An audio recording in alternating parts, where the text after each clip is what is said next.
Hello Math 45 students, this is your instructor Cindy Enrique, and we're going to be going over section 6.7, which is exponential and logarithmic models. So here we have the characteristics of an exponential function, and I think the most important thing to understand is that this a with the little zero, it's actually called a naught, and that is going to be your initial value.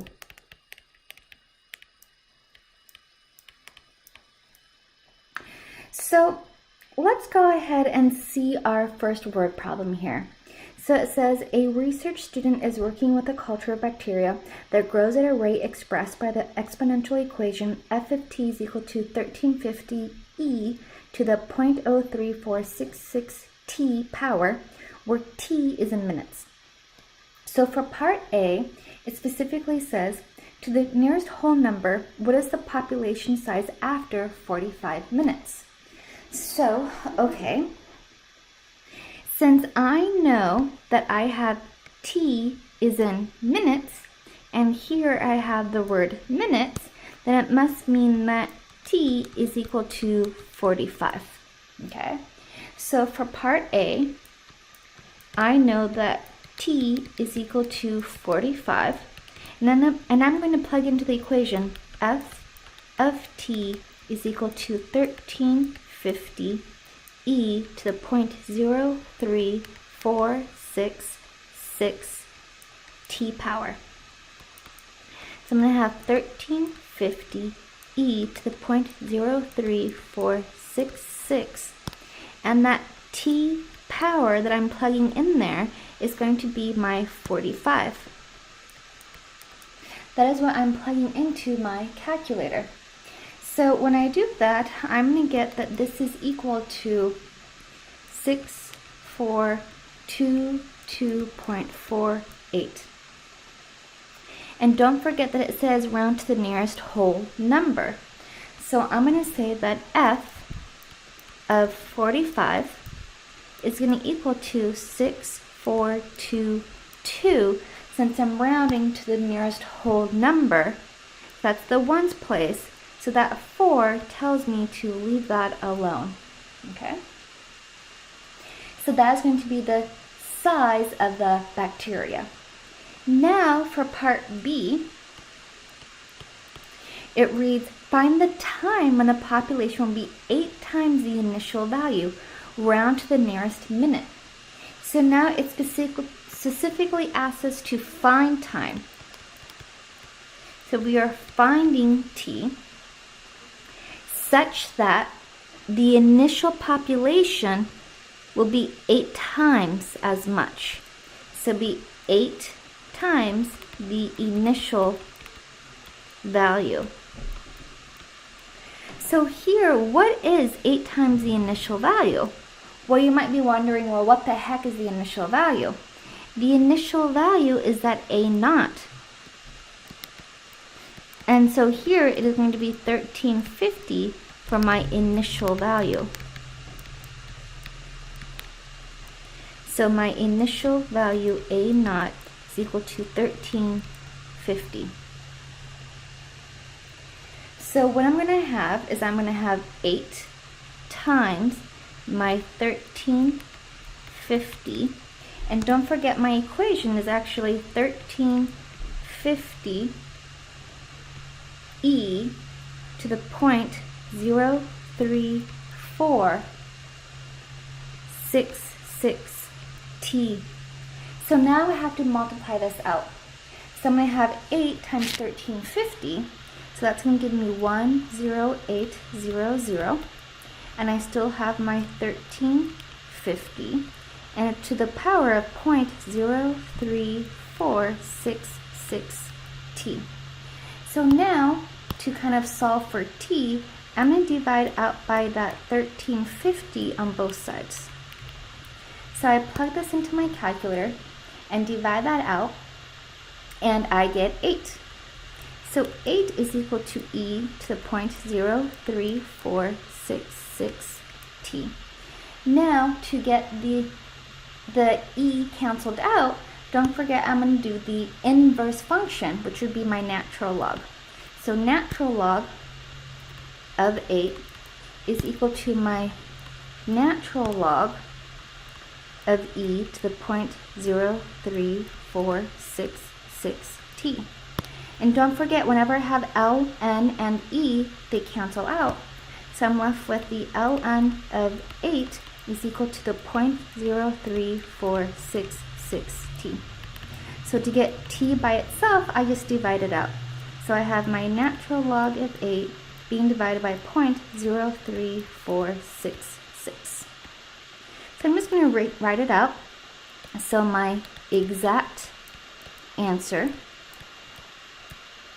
is t is equal to my natural log of 8 being divided by my 0.03466. And of course, I'm also going to have my decimal approximation. Let me just make sure it doesn't tell me to round. Oh yeah, it does. It says round to the nearest minute. So the decimal approximation, I have t is equal to my 59.995, and since I'm rounding to the nearest minute, that would be 60 minutes.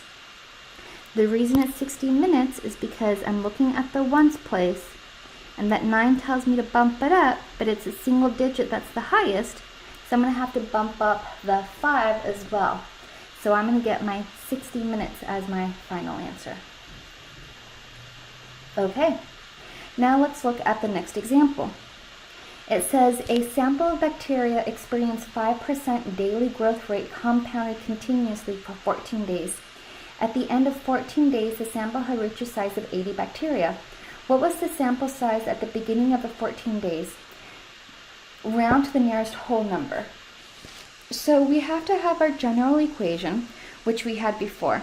We know that my general equation is going to be that y is equal to my initial value times e to the rt. And now I'm going to have to plug in some values. So let's see. I have my a naught that I want to solve for. So that is going to be my initial value. So what was the sample size at the beginning of 14 days? So my initial value is unknown. That's what I'm trying to figure out. So the next thing that I have is my 5%. So that's going to be my rate. So I have rate is equal to a 5%, which is the same as a 0.05. Next, I have time. And here I have days. So time is equal to 14, and they are in days, okay? And I also need my end value. So it says the sample had reached a size of 80 bacteria. So that would be my y. It's my output, 80, okay? So that's going to be my end value. Okay. So now I'm going to plug in everything that I need. So for that y, I know that I have 80. That a naught, my initial value, that's what I'm trying to figure out. E is a number. My r is the rate, which is that 0.05. And t is my time, and my time here is 14. Now I'm going to multiply and solve for these things. So let's see. I'm going to have 80 is equal to a naught e. Now I'm going to multiply. So I'm going to multiply 0.05 times 14. When I multiply that together, I get a 0.7. Okay? And remember, the a naught and the e are being multiplied. So that means to get the a naught by itself, I can divide. So I can divide both sides by an e to the 0.7. So I'm going to have 80 divided by e to the 0.7 is equal to my initial amount. So for my initial amount, I just have to plug it into my calculator.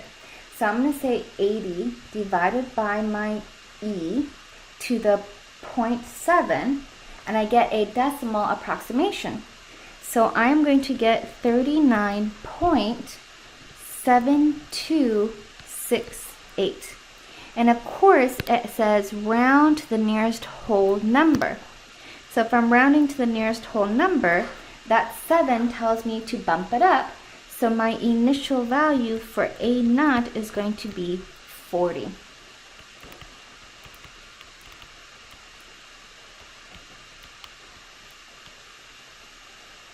Okay, so that is how I worked out the first example. I just really want to make sure what is my formula and how do I plug in my values for that formula, okay? So let's try to do that again in the example down below. So it says, a population of cats increased by 50% in 2 years. If the situation is modeled by annual growth rate compounded continuously, which formula can be used to find the annual rate according to the exponential growth function? So it specifically tells us to find the exponential growth function. So, okay, here we go. So I know that I have my general equation. That's going to be my y is equal to my A0 times my e to the r times t power. So now I'm plugging in some values. So I have my time here in years. So time, which is t, is equal to 2. And I'm also going to have my final amount. It says the population of cats increased by 50% in 2 years. Okay, so you might get confused because the total population of a cats increased by 50%, but it specifically says which formula could be used to find the annual rate. So find the annual rate.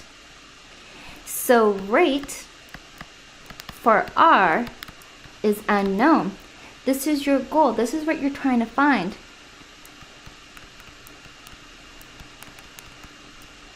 Okay.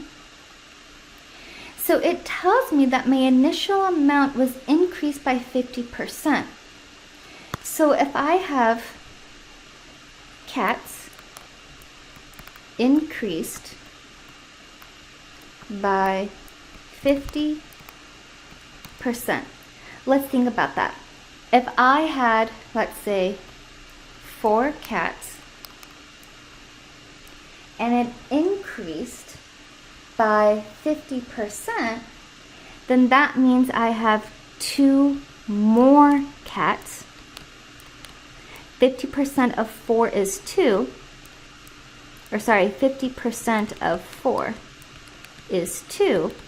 But I really have 4 plus 2, which is 6 total cats. So it's the original amount plus 50%. So that tells me that my y value is 100% plus my 50%. So that's equal to 150%. That's equal to my 1.5. So now I'm going to be plugging this into my equation. So that y is a 1.5. I have my initial amount. Oops. So sorry, I had 1.5 of my initial amount, but I don't know what my initial amount is, but I know that it increased by 50%. And I have my e, and I have my rate, which I don't know what that is. I'm trying to figure that out. And I have my time, which is 2. So now I have 1.5.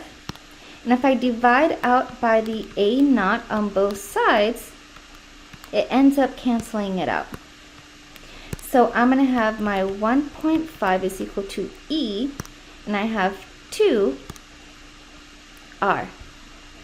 So what's different about this one is that I have my variable in the exponent, so I have to be careful.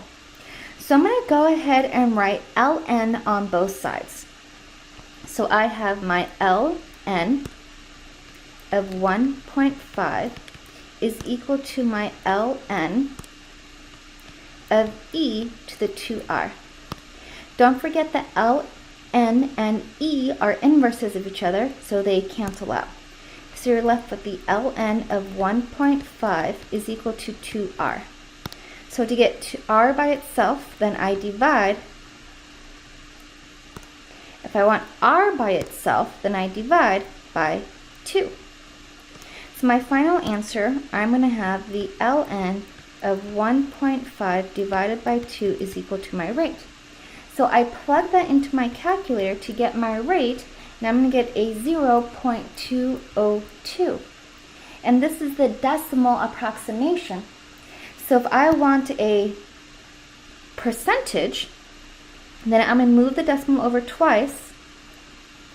So I'm going to get a 20.2% is equal to the rate. And so that ends up becoming my final answer. Okay, I hope that makes sense.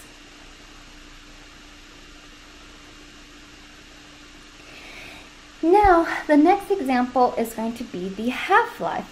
The half-life of carbon-14 is 5,730 years.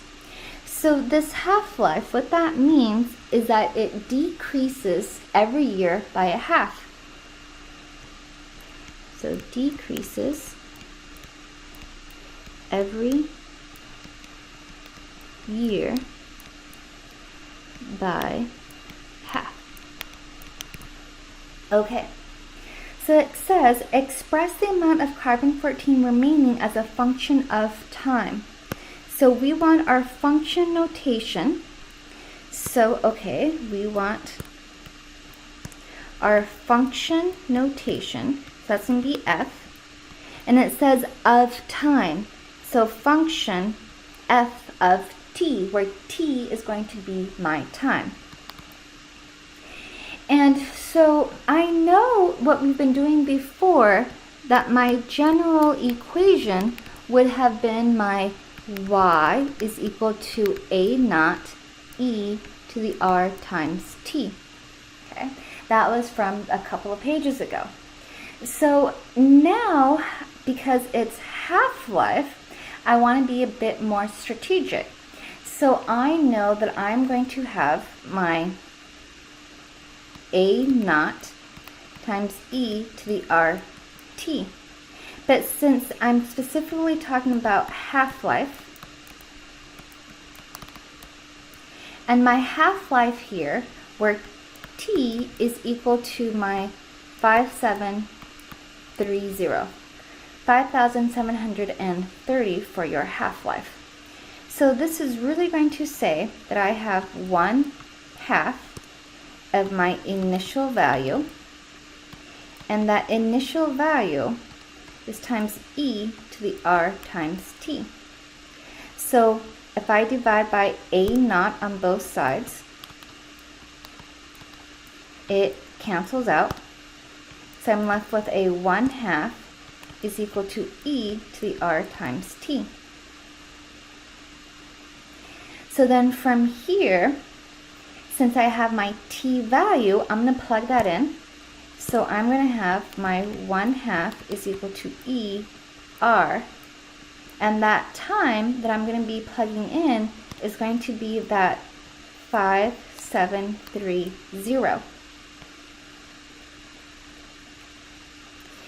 And so I solve for this by saying ln out in front of everything. So ln of 1/2 is equal to my ln of e to the 5,730r.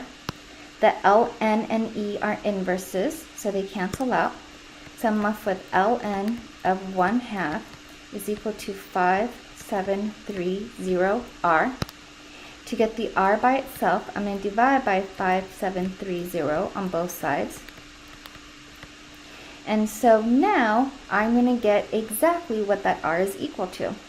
So I'm going to get that r is equal to my ln of 1/2 of 5,730. So now my function as a a function of t, I'm going to have f of t is equal to my initial value times e to my r, which is now ln of 1/2 over 5730 times time. So that is going to be my answer for part B. Okay, so I have expressed the amount of carbon-14 remaining as a function of time t. Now for part B, it specifically says, hey, how long will it take for amount of carbon-14 to reach 20% of its original amount, round to the closest year? So here it says to reach 20% of the original amount. So 20% would be the same as 0.20. So 20% of original would be the same as saying 0.20 times your A naught. Okay. So now I'm going to plug that in. So I am going to have my 0.20 of my initial value is going to equal to my A naught times E to the ln of 1/2 divided by 5730 times t. And then from here, if I divide out the initial value from both sides, it cancels out. So I have a 0.20 is equal to e to the ln of 1/2 divided by 5730 times t. And to get rid of e, I do the inverse, which would be ln. So ln of 0.20 is equal to my ln of e to that ln of 1/2 5730 times t. So the ln and the e cancel out.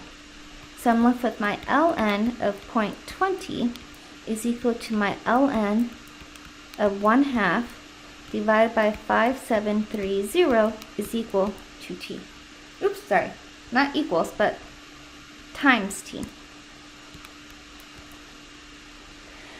So then from here, I want to get the t by itself. So I could divide that out, but then I have a fraction within a fraction. So the best thing that I can do to get rid of this fraction is to multiply by the reciprocal.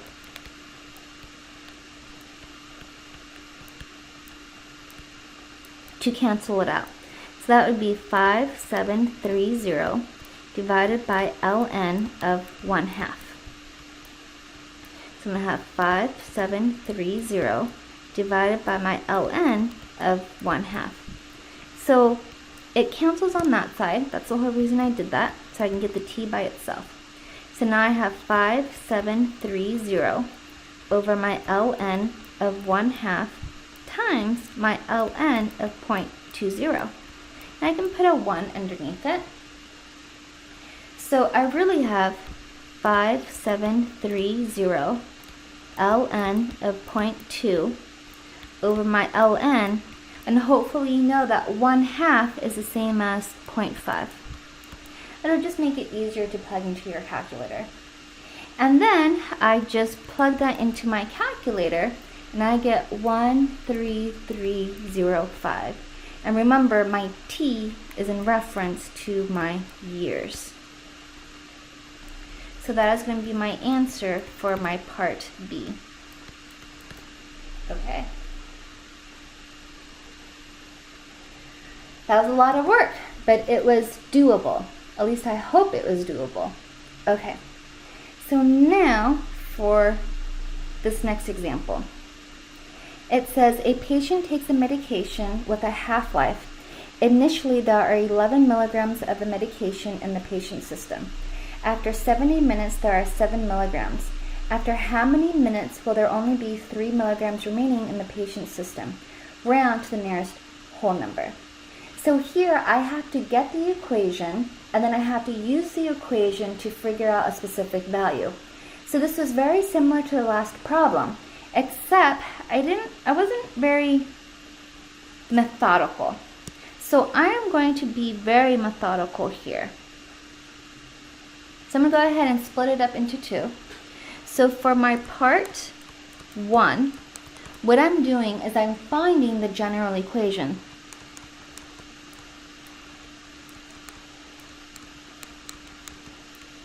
And the generic equation would have been that y is equal to my a naught times e to the r times t. For part 2, we are actually finding a specific value.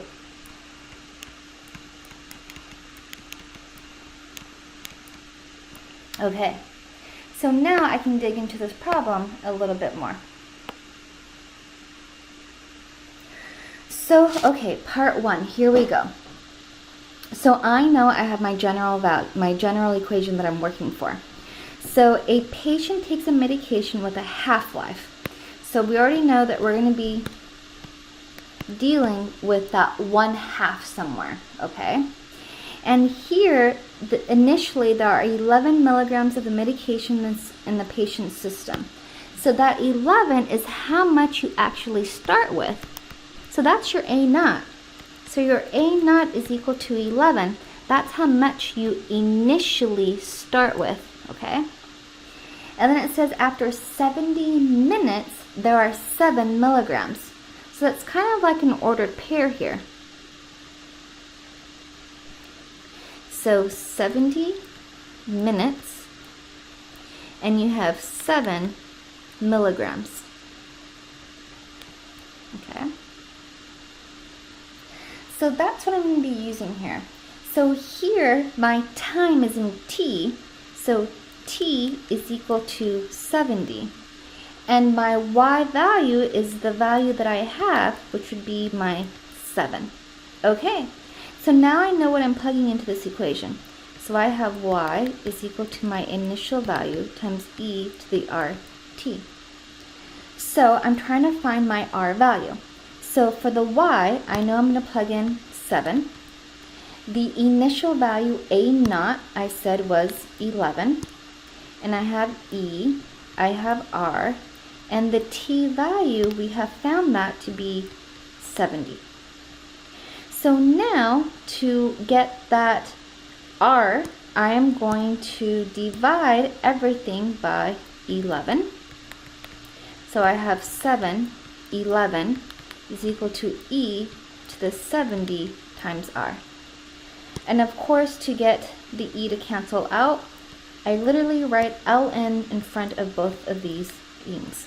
So ln of 711 is equal to the ln of e to the 70r.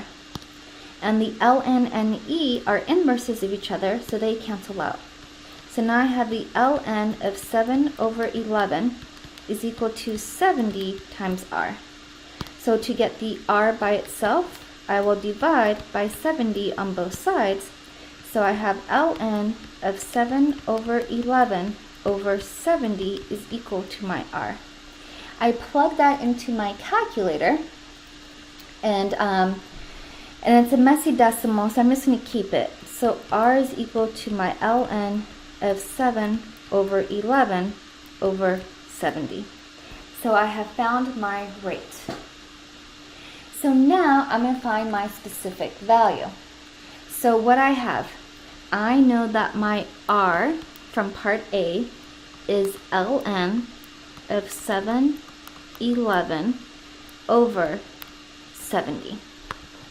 And the other thing that it specifically gives me, it says after how many minutes, so this is my part 2, after how many minutes will there be only 3 milligrams remaining in the patient's system?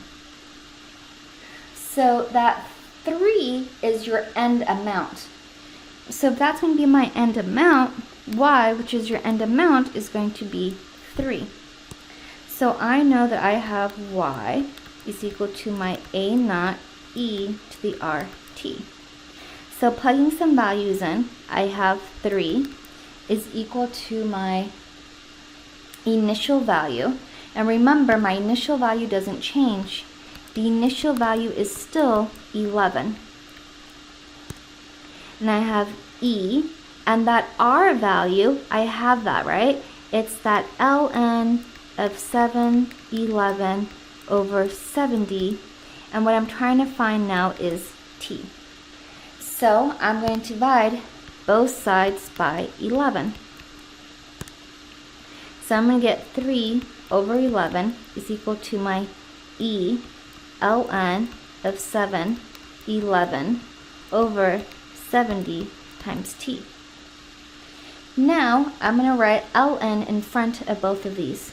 So ln of 3 over 11 is equal to my ln of e to the ln of 711 over 70 times t. And of course the ln and the e are inverses of each other, so they cancel out. So then from there, I'm going to have my ln of 3 over 11 is equal to my ln of 7 over 11 divided by 70 times t. And because it's a fraction, the best way to get rid of it is to multiply by the reciprocal. So I'm going to have 70. So remember, I'm going to multiply by the reciprocal because it's a fraction. So 70 over ln of 711. So 70 divided by the ln of 711. So I have 70 over the ln of 711 times my ln of 3 over 11, I can put that over 1, is equal to my t. So then from here, I know that I can just multiply across, so that 70 ln of 311 over ln of 711 is equal to t. And it does specifically say to round to the nearest whole number. So I plug this into my calculator. Now I'm going to get 201 is equal to t. So I have 201 minutes as my final answer. So for this problem in general, it was very, very important to kind of split my work in half, to have a part 1 where I'm actually trying to find my r, and then part 2, which I'm going to be specifically finding a value with the information that was given to me. Okay, so let's go down to the next page, page 29. It says, does a linear, exponential, or logarithmic model best fit the values listed below? Well, if I were to have a linear, remember a linear equation looks like a line, right? If I were to have an exponential, it kind of looks like a curve with an asymptote. And my logarithmic equation, well, if you were to graph your log, that's going to have a particular shape, and sometimes that shape looks something like this, okay, for your logarithmic value. So the best thing that you can do here is plot these values into your equation. So hopefully you remember how to do that. So we are going to plot points into L1 and L2 to look at scatter plot.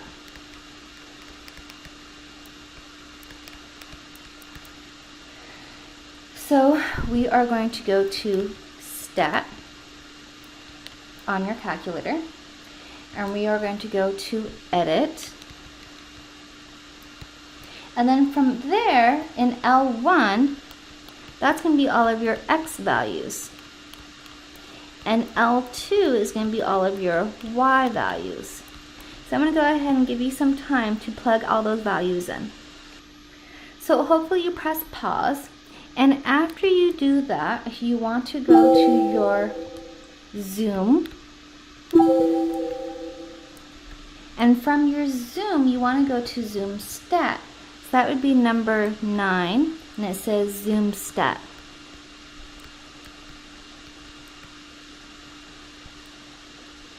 And I press enter.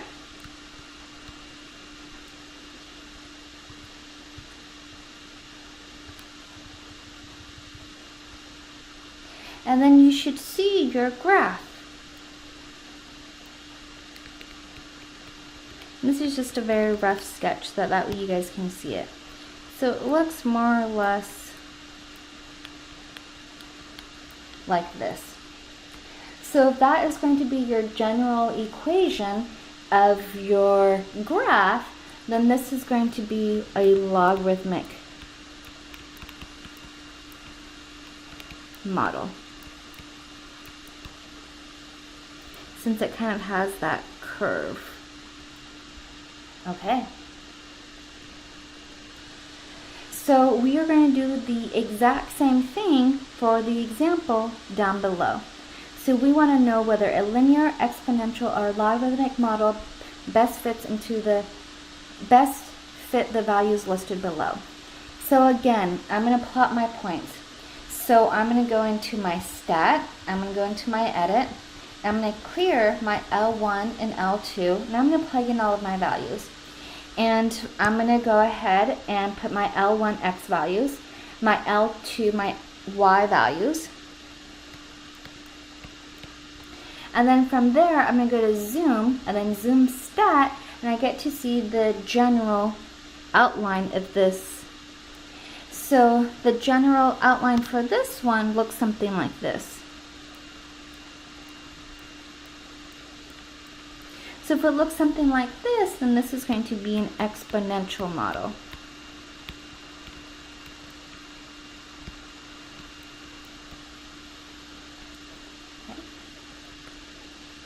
Okay, and that is the end of section 6.7. Please email me if you guys have any further questions. Thank you.